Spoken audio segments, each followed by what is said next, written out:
Oye, Nat, Mande. have you ever been involved with something, say like a project or a business, and it's not going anywhere, but you still keep at it? What do you mean? Say like a project that's not giving you the results you want, but you feel that you've already staked so much that you just can't quit, so you keep pouring more time or money into it. Ever had that? No. Well, that's all for today, folks. Thank you. I'm Alan Lili. This is Port of Entry. Man, I'm kidding. Yes, of course. I mean, I've committed so much to your manners, but nothing. Oh, Miss Comedy walked into the... Guys, can we stay in subject, please? Alan, please, let's get to the Seinfeld clip, please. Come on. Ay, perdón, jefecito. Okay. There's a famous Seinfeld episode that gets to this. It's titled The Strike. And one of the subplots in this episode is that Elaine is trying to reach 24 purchased subs to get a free sub sandwich and a captain's hat. Let's take a listen. You've eaten 23 bad subs. I just need one more. It's like a long, bad movie, but you want to see the end of it? No, you walk out. All right, then it's like a boring book, but you gotta finish it. No, you wait for the movie. I want that free sub. You're still trying to get that free sub? Hey, I have spent a lot of time and I have eaten a lot of crap to get to where I am today. And I am not throwing it all away now. She puts up with buying the cheapest and nastiest subs to be able to get to that good, expensive one she wants. But she keeps losing the card that holds the stamps, and instead of quitting, she just starts over. I think I know what you're talking about, Alan. You do? A ver? Well, there is something to that. It's a bias that we humans have. And if I remember correctly, this bias is called the sunk cost fallacy, also referred to as the gambler's fallacy. Exactly. The fallacy is basically that we're unable to cut our losses because we're unable or unwilling to accept them. So we keep investing more money and time. Like throwing good money after bad. Eso. There's a whole host of psychological factors like denial, pride, hope, guilt, reluctance that play into why you may not quit. Yeah, I think it happens to almost everyone at some point in their life, right? And it happened to Moumen, the subject of today's episode. And I was a good client to Chase, to Wells Fargo. They gave me good loans, but it was a kind of a trap, that I knew was a trap, but almost like a drug addict. You're addicted, you don't have any... Moumen Nouri is a Moroccan chef currently based in Valle de Guadalupe.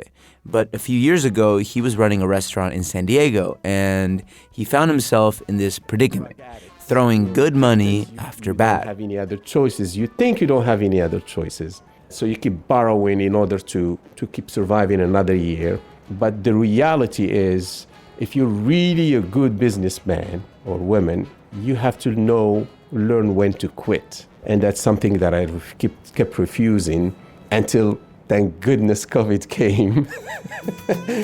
Today's story is all about second chances, the genes and the state of mind we're calling migrant mindset syndrome. Stay tuned. From KPBS and PRX, this is Port of Entry, where we tell cross-border stories that connect us. I'm Alan Lilienthal. And I'm Natali Gonzalez.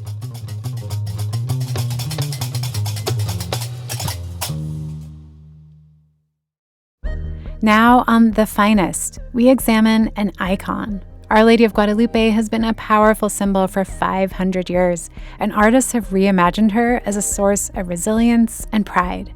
Listen now wherever you get your podcasts. From KPBS, you're listening to Port of Entry.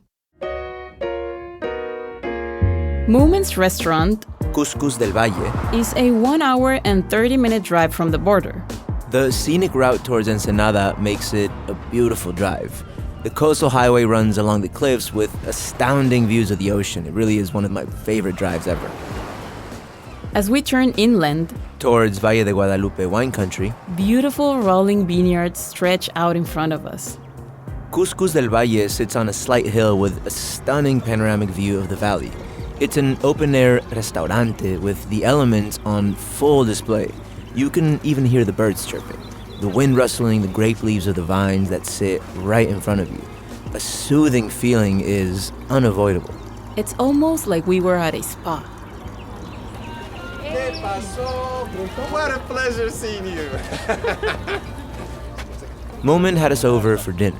He was breaking his fast from Ramadan, the month that Muslims fast from sunrise to sunset. Yep, last day. Bring the cerveza. Wait, what's tomorrow? No, today. Really? Last day, yes.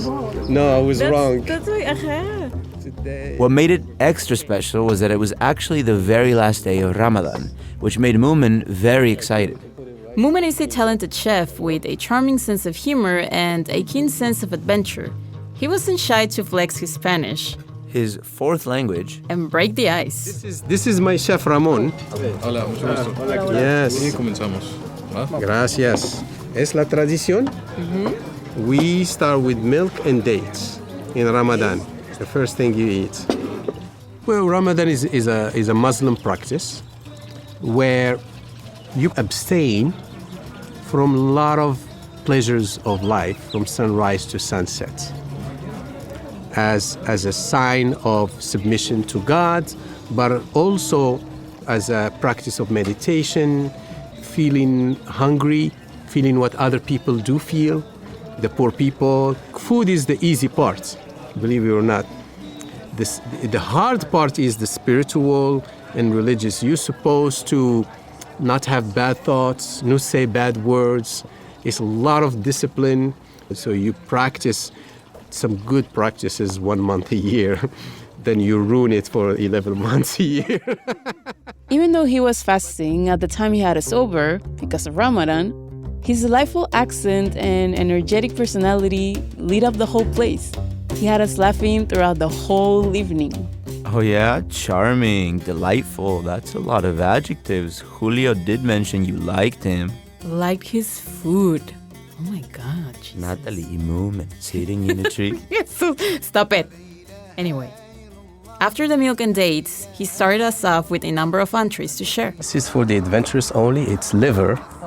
The food was a visual spectacle. To say that the entrees were vibrant and colorful is an understatement. All the little side dishes were served in tiny clay pots. A little liver stew with garbanzo. This is marinated carrots and olives. We call it khizum sharmel, zitun sharmel. Means marinated carrots and olive. This is the universal hummus, the garbanzo hummus. And my khubz, which is pita. You call it pita, but we call it khubz or raghaif. As Moumen cracked more jokes, more food kept coming in. The aromas took over the whole table. They were just heavenly. As you can imagine, our producer Julio was very happy. Just little snacks to start with. The harissa hot sauce, yes, you have to. My harissa is actually doesn't discriminate too much, doesn't change the flavor, it just makes things spicier. It doesn't have too much vinegar, or just make things, give it a kick. Awesome. Get your Natali was schooled in proper North African etiquette as she started digging in using a fork and knife. Look, you're Mexican, right? Yeah. Yes. Don't eat like a gringo.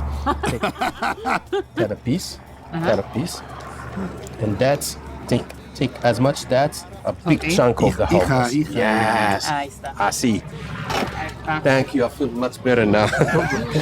If they finish that, I'll bring you another. No worries. And after being put on the spot, she got going with the questions. Tell me about your memories growing up in Morocco. Well, I was born in Marrakesh 500 years ago. In late 60s, in 1968. I recommend your moisturizer cream because Yeah, I know. Yes, eat Moroccan food. My dad was a cop. My mom was a housewife. My mom was. As the wine kept flowing, At least for us. he started opening up a bit more. It was. Look, growing up in the early 80s, once you start opening your eyes, when you're exposed to certain things through the media, through TV, radio, music, movies, if you're a very curious person person, you want those things, then you try to reach to those things. You're no longer satisfied with what you have. You start looking for the other stuff.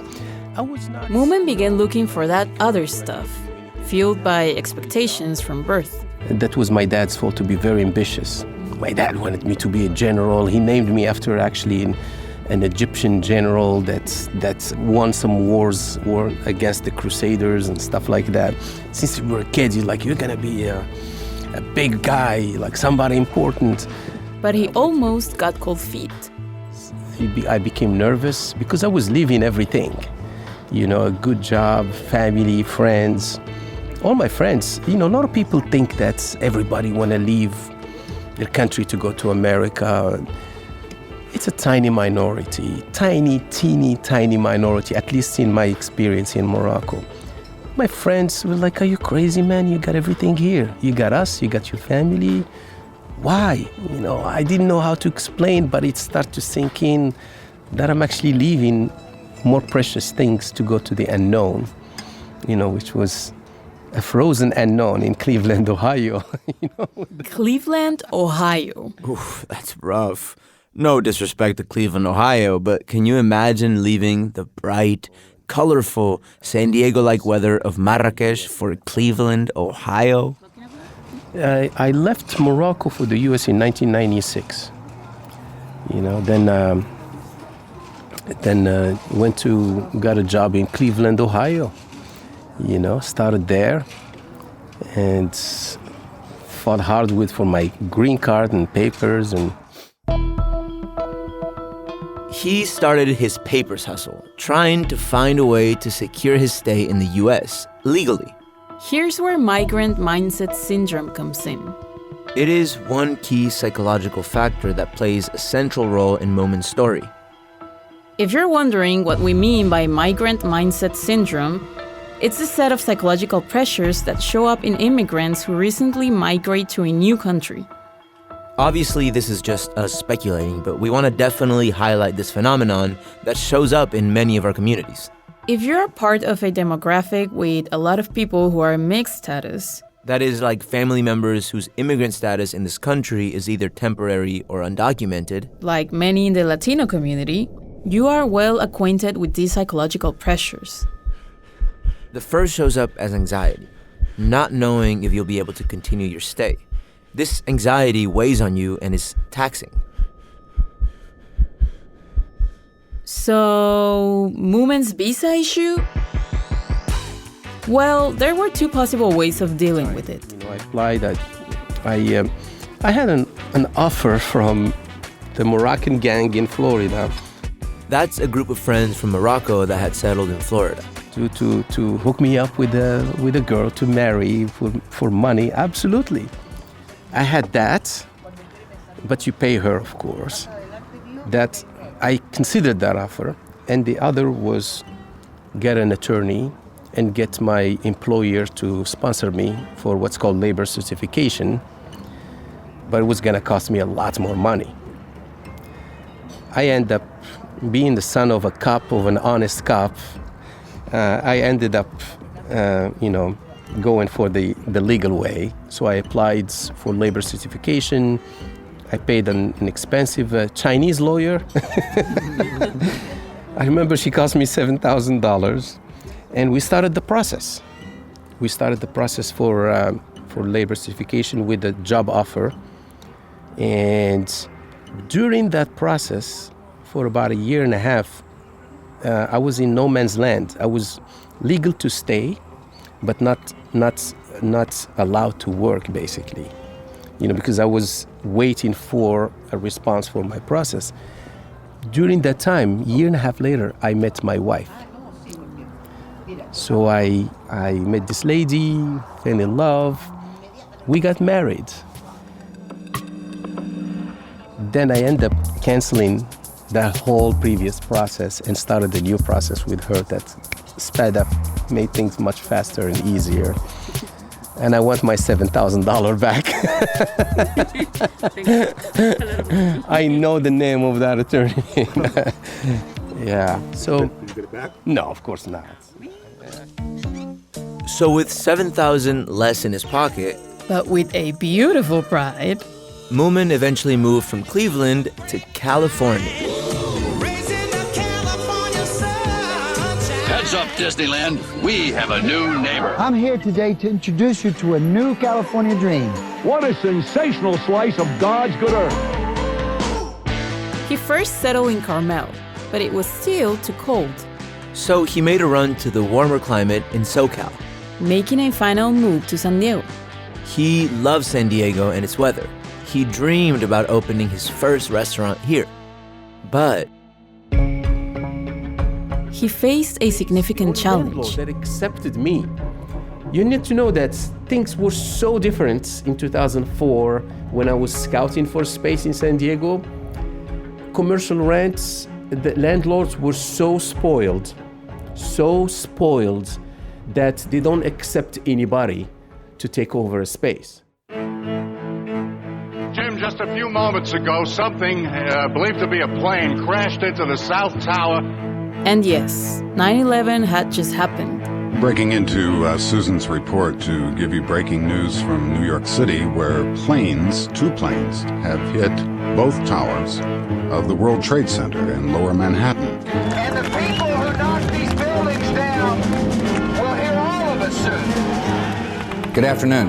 On my orders, the United States military has begun strikes against Al-Qaeda terrorist training camps and military installations of the Taliban regime in Afghanistan. American and coalition forces are in the early stages of military operations to disarm Iraq, to free its people, and to defend the world from grave danger. the US had unofficially declared war on the Muslim world and eventually invaded Iraq in an effort to topple Saddam Hussein. I remember exactly 11 business plans to different landlords, including so many of them in East Village. At that time, they were just new buildings, East Village. And I gave my business plan, and they all refused me. And we wondered, were these rejections based on some kind of prejudice? It wasn't too far-fetched to assume that he was, given the times. The spaces are open, nobody's taking them. So, and you're getting money from the bank, so what's the worry?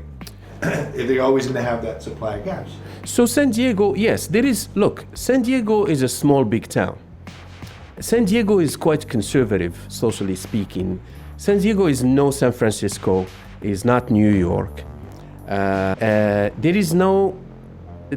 people running the shows in San Diego, they don't differentiate between Morocco, Somalia, Lebanon, and Iraq.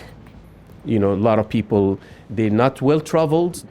After us being in war with the Muslim Arab worlds, you know, people thought they were at war against Morocco too, because they thought Morocco were in the heart of the Middle East.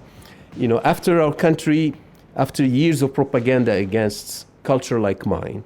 So I don't have any proof of prejudice or racism, but I'm just suspecting I reverse roles. If I were them, with no education, not enough open-mindedness, I probably would be prejudiced against myself. So it's just some ignorance, really. But he eventually was able to secure space in a very vibrant neighborhood of San Diego, Hillcrest, famous for welcoming all walks of life. Colorful flags decorating the San Diego skies for as far as the eye can see. When I turned around when we were marching and there was just like a sea of people, and I got a little choked up because it was just so beautiful that everyone is able to be out here and be free and be who they are. When I took over that space was trash. It was trash because my restaurant in San Diego was underground, and it was below street level. It was the only rent that I could afford in 2005. And the only space, the only landlord that accepted me. And this, according to Moumen, is where his trouble started. I considered closing sooner after the first year of opening my restaurant in San Diego. Well, but that thought comes to your head when you're beaten up for 6 months sometimes, and you're desperate for money, and you're draining. There is a his San Diego restaurant. the original couscous, had its good moments, but the good moments were short-lived due to all the financial, emotional, personal challenges that he faced. So couscous, I went through that cycle many times in 15 years. You know, ups and downs, ups and downs. Every time there is an up, you feel like the Lion King, you're doing great, you're happy. Then there is a crisis, either local or national or personal. Personal crises affect our businesses. Family issues, sickness, all those things affect directly the productivity of your employees, of yourself. And Moumen got caught in a toxic cycle, fueled by the second symptom of migrant mindset syndrome, which is failure is not an option. Leaving everything behind and embarking on a journey to a better world means there are expectations awaiting back home. Expectations that are always just a phone call away. كسفت لي فيديوهات بعض المرات.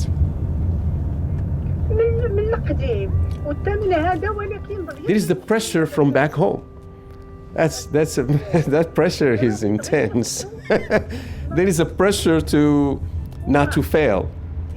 You know, and my mom, until now, she's super harsh on me, and she's the one that's like, well, Mustafa, the neighbor, he went to America for only 5 years, and look at him, he already bought a villa in Marrakesh or stuff like that, you know. He's doing well, he has got kids.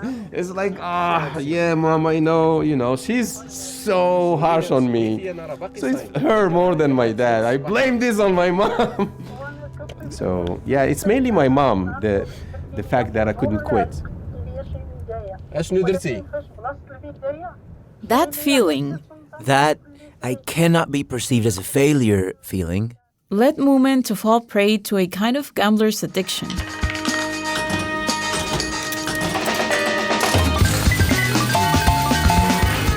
The sunk cost fallacy on full display. But once you get locked into a serious drug collection, the tendency is to push it as far as you can. I found myself for 25 years in the U.S. In a really unhealthy cycle of the U.S. is almost like a big Las Vegas. It's a lot of gambling. Things look so close, but they're not that close. So it's easy to get a big loan. Then you jump into some big adventure. Then you end up working just for the banks and for your landlords. You put yourself into a really bad cycle.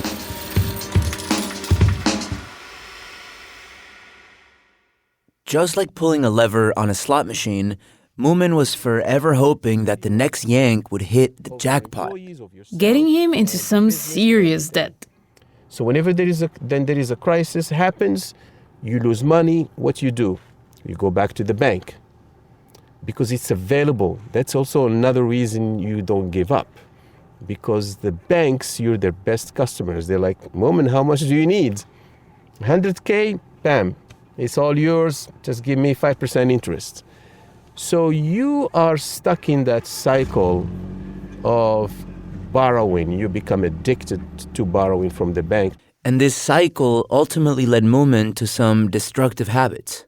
I spent the first 8 years, I was drinking. Not to the level of alcoholism, but it's the first 8 years. You know, I was a little bit younger, and I do the first 6-8 hours of shopping from Restaurant Depot, prepping, cooking and stuff. Then you do your second shifts as a host. So you have to be pleasant. And I was starting to get exhausted, physically exhausted. Then started the gins and tonics. You know, yes, almost every day, 5, 6, 7 gins and tonics. Almost every day. Well, 4 or 5 times a week. During the weekends, because I wanted to be pleasant. Until he got a dire warning. The amount of stress he was dealing with eventually sent him to the hospital. And on his follow-up visit, one young Russian doctor was in Hillcrest. He treated me like a kid. He talked to me like if I was a child or a teenager. He's like, Moumen, do you want to die? Like this, with this heavy Russian accent. I told him, no. well, you're at the limit of everything, you know? You need to take care of your diet and stuff. If you don't, next visits, I'm gonna have to give you some pills for cholesterol. We're gonna have to start to treat you for diabetes. So that was a major scare for me. That's about 12 years ago. And that's when I got back to swimming. Swimming, I tell friends that saved my life. Moumen was forced to rethink, to reconsider even. Swimming helped put certain aspects of his life back on a healthier footing. But again, not everything was okay. He was still neck-deep in debt. He couldn't cut his losses because he was so invested in his restaurant. It was hard for him to step out. Remember the sunk cost fallacy? He wanted out but didn't know how without feeling like a failure. Until... Good evening. As we come on the air in the West tonight, President Trump addressing the American people just a short time ago as the toll of the coronavirus widens here in the U.S. The pandemic struck. My message to the American people is that I know that there's a lot of concern and energy about getting back to normal. It's a great stress. Across the country, officials putting drastic measures in place to fight this pandemic. Here's what we know right now. The entire state of California ordered to stay at home. That's 40 million people. The global death toll has now topped 10,000. Almost 250,000 cases have been recorded. The stay-at-home orders piled the pressure on. It was getting more and more difficult for Moumen. When I was contemplating closing down, because there was so much suffering, physical and mental. You just work hard. Your business is sick. It's hard to bring it back. So you're mentally also exhausted. Businesses everywhere were forced to close down, and Moumen's restaurant had been operating for 3 consecutive years at a loss. Then I started contemplating closing, and I thought it was gonna feel great. You know, I was like, you know, I'm gonna do it. I'm gonna do it. I'm done. Then came that day when I said I can't. That's it. I'm done. So I closed, and it felt great for a few hours. Then the sadness came, because I was building that thing for 16 years. You know, the sadness came of some of the employees. Like his namesake, Moumen had tried hard to soldier on, to make his family proud. That's also the some of the Middle Eastern Arabic culture and stuff. You try to stay strong, and so I was showing always that face, but inside alone I was crying.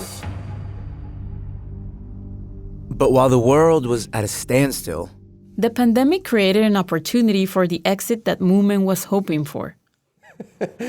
And I know COVID is a horrible thing, but it helped so many people like myself say I'm done, you know. And we blamed it on COVID. That's really why I say thank goodness for COVID. So like I said before, it's made us quit without shame. An opportunity to restart, to look for a second chance. And he found it. His second chance was waiting for him in Valle de Guadalupe, Baja's burgeoning wine country. This is Port of Entry. We will be back after a short break. Now on The Finest, we examine an icon. Our Lady of Guadalupe has been a powerful symbol for 500 years, and artists have reimagined her as a source of resilience and pride. Listen now wherever you get your podcasts. From KPBS, you are listening to Port of Entry. We asked Moumen where his love for cooking came from, and... I loved watching my mom cooking, but I spent so much time when I was a kid with my grandma. And one thing that I'll never forget, honestly, until now, every time I roast the bell pepper, every time, you know the technique, if Mexicans do it, you burn it and you put it in a little bag or something so you can peel the skin off. That smell of that bell pepper takes me back to when I was probably 5-6 years old, sitting with my grandma doing it.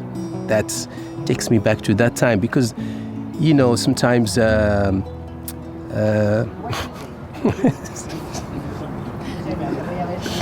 me about that, please. Where am I going with this? You must try. No, it's just a little emotional. No. Let me take a breather here. The memory seemed to have really touched Moumen. Oh, my goodness. I didn't expect that.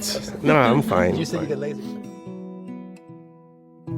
After a brief moment to recuperate emotionally, Moumen talked more about how he learned to love cooking from his grandmother. The roasted bell peppers were for a very simple salad found in Moroccan cuisine. This moving moment set the tone for the rest of the evening. We were all in good spirits.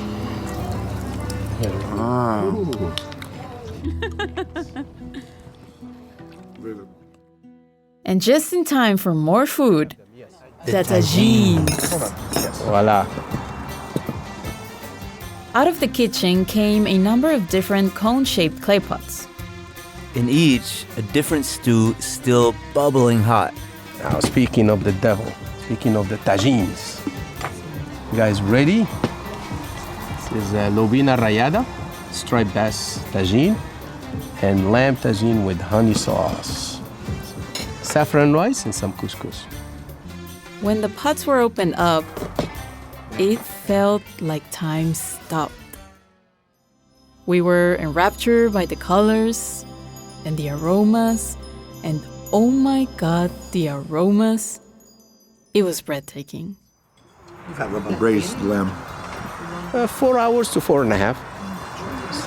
Slow braised. You've had a lot of right? Everything was exquisite. We asked him about the tagines, the clay pots in which the food was cooked and served. I honestly don't know the origin of it, where it came from, but it was developed within our Amazigh culture first.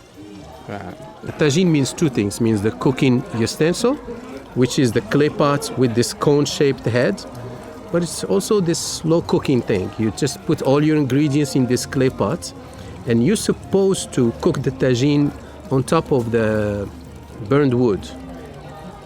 So the fire is not very intense, just charcoal. So then you just let everything slow simmer with all the onions and herbs and meats and just let it cook. And then 3-4 hours later, you got your delicious tagines. We enjoyed listening to Moumen's stories. He told us about where the ingredients that make it into his dishes come from and all the different spices found in Moroccan food. Mexican cuisine, they don't have a big variety of spices, but they have big variety of chiles. They use spices, but not as much as we do in Morocco or some Middle Eastern country or Indian for that matter.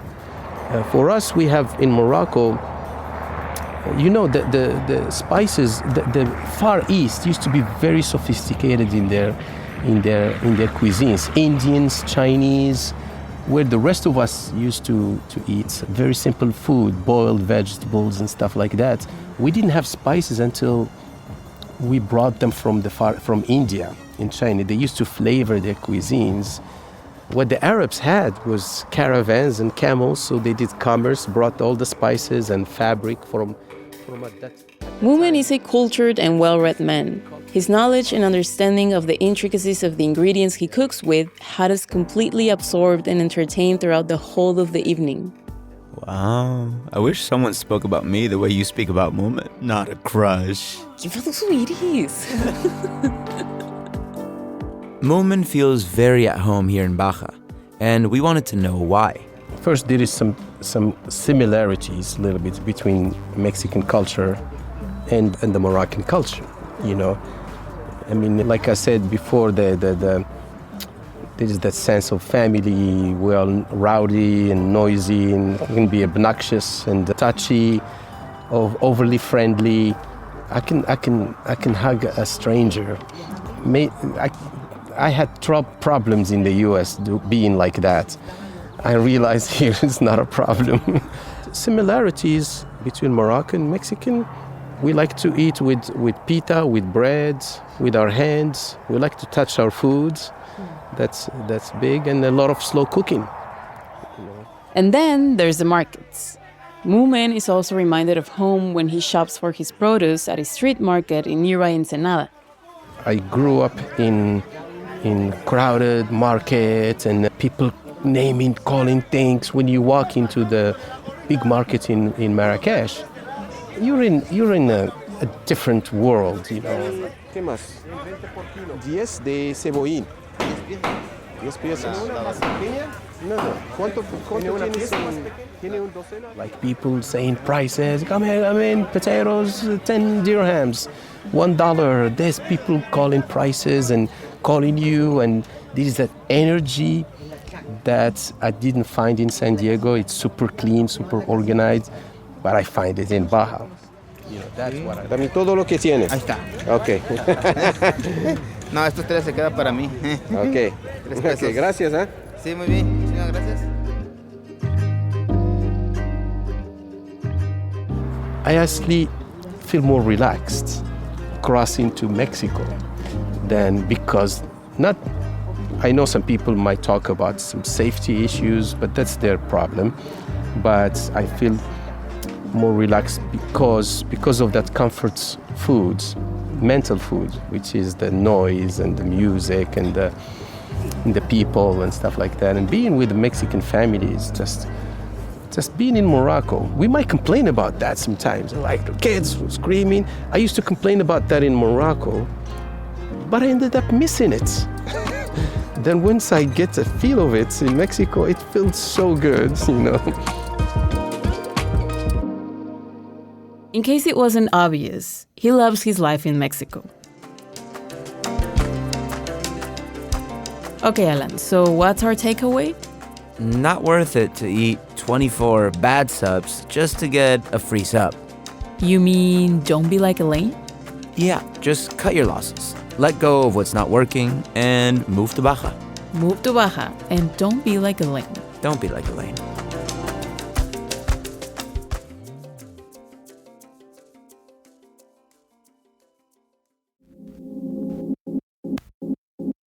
This episode of Port of Entry was written and produced by Julio César Ortiz Franco. Luca Vega is technical producer and sound designer. Adrián Villalobos is media production specialist. Elisa Barba is our editor. Lisa Morissette is director of audio programming and operations. And John Decker is senior director of content development. This program is made possible in part by the Corporation for Public Broadcasting, a private corporation funded by the American people. This project was also made possible with support from California Humanities, a nonprofit partner of the National Endowment for the Humanities. Visit callhome.org. Soy Alan Lilienthal. Y yo soy Natali Gonzalez. Nos vemos pronto.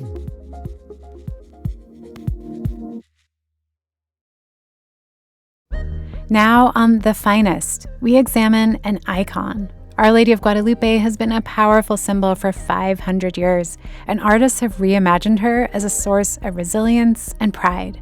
Listen now wherever you get your podcasts.